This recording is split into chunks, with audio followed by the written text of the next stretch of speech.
25 अगस्त 2025 ये तारीख अब इतिहास में दर्ज हो चुकी है। कारण सिर्फ इतना नहीं है कि यह कोई सामान्य दिन था, बल्कि इसलिए कि इसी दिन भारत सरकार ने ऐसा कदम उठाया जिसने सीधे सीधे अमेरिका की अर्थव्यवस्था और उसकी नीति निर्माण क्षमता को गहराई से झकझोर दिया। यह कदम इतना अप्रत्याशित था कि खुद अमेरिका के पॉलिसी मेकर्स, बिजनेस लीडर्स और आम नागरिक भी अचंभित रह गए। भारत ने अचानक यह घोषणा कर दी कि अब अमेरिका के लिए अधिकांश अंतर्राष्ट्रीय डाक सेवाएं निलंबित की जा रही हैं। मतलब भारत से अमेरिका की तरफ अब कोई भी बड़ा पार्सल, कोई भी मर्चेंडाइज या कमर्शियल शिपमेंट नहीं जाएगा। केवल 2 ही चीजें भेजने की अनुमति रहेगी, पहला लेटर और डॉक्यूमेंट्स, और दूसरा बहुत सीमित मूल्य के गिफ्ट आइटम्स। बाकी सब पर तत्काल प्रभाव से रोक लगा दी गई है। अब यह फैसला सिर्फ एक साधारण तकनीकी दिक्कत या लॉजिस्टिक समस्या नहीं है, बल्कि यह सीधा राजनीतिक और आर्थिक संदेश है। भारत ने स्पष्ट कर दिया कि अगर अमेरिका अपने व्यापारिक और कस्टम नियमों के जरिए दूसरे देशों पर दबाव डालने की कोशिश करेगा तो भारत चुपचाप सहन करने वाला नहीं।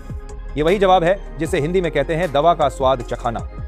अमेरिका जिस तरीके से दूसरे देशों पर टैरिफ और कस्टम ड्यूटी थोपता रहा है, भारत ने भी उसे उसी की रणनीति का करारा जवाब दे दिया। असल में इस घटनाक्रम की पृष्ठभूमि समझना जरूरी है। कुछ ही दिन पहले अमेरिका ने अपने कस्टम नियमों में बड़ा बदलाव करने का निर्णय लिया। 29 अगस्त से लागू होने वाले इस बदलाव के तहत अमेरिका ने वो छूट खत्म करने का ऐलान किया जिसे de minimis exemption कहते हैं। अभी तक अमेरिका में $800 तक का सामान ड्यूटी फ्री एंट्री पा जाता था। यानी यदि भारत से कोई व्यापारी, कोई परिवार या कोई छात्र अपने रिश्तेदार को किताबें, कपड़े, गिफ्ट्स या छोटे मोटे मर्चेंडाइज भेजता था तो उस पर कोई टैक्स या कस्टम ड्यूटी नहीं लगती थी। यही छूट लाखों भारतीयों और छोटे व्यापारियों के लिए राहत का साधन थी। लेकिन डोनाल्ड ट्रंप प्रशासन ने अचानक इस नियम को बदल डाला। अब से कोई भी सामान, चाहे उसकी कीमत कितनी भी कम क्यों ना हो, उस पर कस्टम ड्यूटी लगेगी। समस्या यह नहीं थी कि टैक्स लग रहा है, बल्कि असली समस्या यह थी कि अमेरिकी एयर कैरियर्स और लॉजिस्टिक कंपनियां खुद इस नए सिस्टम के लिए तैयार नहीं थी। इस कदम ने अमेरिका को चौंका दिया। अमेरिका को उम्मीद थी कि भारत और अन्य देश नई ड्यूटी देकर अपने शिपमेंट्स भेजते रहेंगे, लेकिन उन्हें इस बात की कतई उम्मीद नहीं थी कि भारत डाक सेवा को ही सस्पेंड कर देगा। और तो और इस फैसले से प्रेरित होकर यूरोप और ब्रिटेन भी इसी तरह की कार्रवाई करने की तैयारी में है। मतलब अब अमेरिका के खिलाफ वैश्विक प्रतिक्रिया बन रही है। नतीजा यह हुआ कि पूरा सिस्टम उलझ गया और भारत ने समझदारी दिखाते हुए इससे दूरी बना ली। इस पूरे घटनाक्रम से एक बात साफ हो जाती है कि वैश्विक स्तर पर अब भारत की स्थिति पहले जैसी नहीं रही। भारत अब केवल प्रतिक्रियात्मक नहीं, बल्कि निर्णायक कदम उठाने वाला देश बन चुका है। अमेरिका जैसे देश को भी अब यह महसूस हो रहा है कि भारत की उपेक्षा करना या उस पर अपनी शर्तें थोपना आसान नहीं है। दोस्तों, सवाल यह है कि क्या भारत ने सही किया? क्या यह फैसला अस्थायी रूप से लिया गया है या लंबे समय तक इसका असर दिखेगा?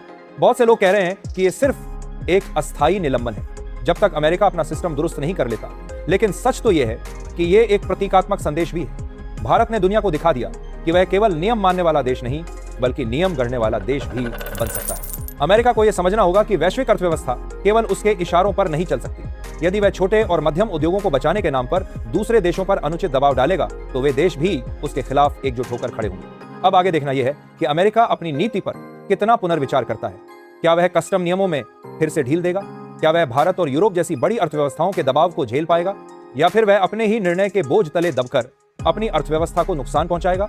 दोस्तों, यह पूरा मामला केवल व्यापार या डाक सेवा तक सीमित नहीं है। यह उस मानसिकता का हिस्सा है जो आज की वैश्विक राजनीति में उभर रही है। हर बड़ा देश अपने घरेलू उद्योगों को बचाने की कोशिश करता है, लेकिन अंतर यह है कि आज के समय में कोई भी देश पूरी तरह आत्मनिर्भर नहीं है।